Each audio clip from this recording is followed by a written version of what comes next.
మొన్న మోపిదేవి వెంకటరమణ బీదమస్తాన్ రావులు వెళ్ళిపోయినటువంటి సందర్భంలో వైఎస్ఆర్ కాంగ్రెస్ పార్టీ స్పందన నామమాత్రం ఉంది, జగన్ స్పందన నామమాత్రం ఉంది. మన ప్రెస్ అడిగినటువంటి సందర్భంలో ఏం చేస్తామన్నా అన్నటువంటి మాట మాట్లాడుకొచ్చింది. అయితే తెలుగుదేశంలో ఉన్నటువంటి కృష్ణయ్యని తీసుకొచ్చి ఇచ్చినా కూడా ఆయన దెబ్బకొట్టినటువంటి నేపథ్యంలో అనుకుంటా వైఎస్ఆర్ కాంగ్రెస్ పార్టీ కృష్ణయ్య మీద సీరియస్గా స్పందించింది. ఏదైతే ఎంతో గౌరవించి బీసీల అభ్యున్నతికి పాటుపడతారన్న ఆకాంక్షతో జగన్ గారు కృష్ణయ్యకి పదవి ఇచ్చారు. పార్టీలో ఎంతోమంది ఉన్న కృష్ణయ్య ద్వారా దేశ రాజధానిలో పార్లమెంట్లో బీసీల వాణ వినిపిస్తుందని నమ్మకంతో విశ్వాసంతో రాజ్యసభ పదవిని కట్టబెట్టారు.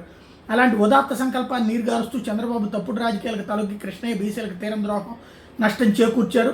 చంద్రబాబు కొనుగోలు, కృష్ణయ్య రాజీనామా, ఈ రెండు అంశాలను ప్రజలు గమనిస్తున్నారు. తన పరిపాలన ద్వారా ప్రజలకు సమర్థ పాలన చంద్రబాబు అందించలేకపోతున్నారు. అంశాలను మరుగునపరచడానికి ఇలాంటి ఎత్తుగడలు తీసుకున్నారు. రాజీనామా చేసిన వారికి కొంత ఇచ్చి ఆ ఖాళీ అయిన సీట్లను 10 రెట్లకు చంద్రబాబు అమ్ముకుంటున్నారు. చంద్రబాబుకి ఇది ఒక లాభసాటి వ్యాపారంగా మారింది. రాజకీయాల్లో బాబు నయా మార్కెటింగ్ వ్యవహారం ఇది. దీన్ని ప్రజలు గమనిస్తూనే ఉన్నారు.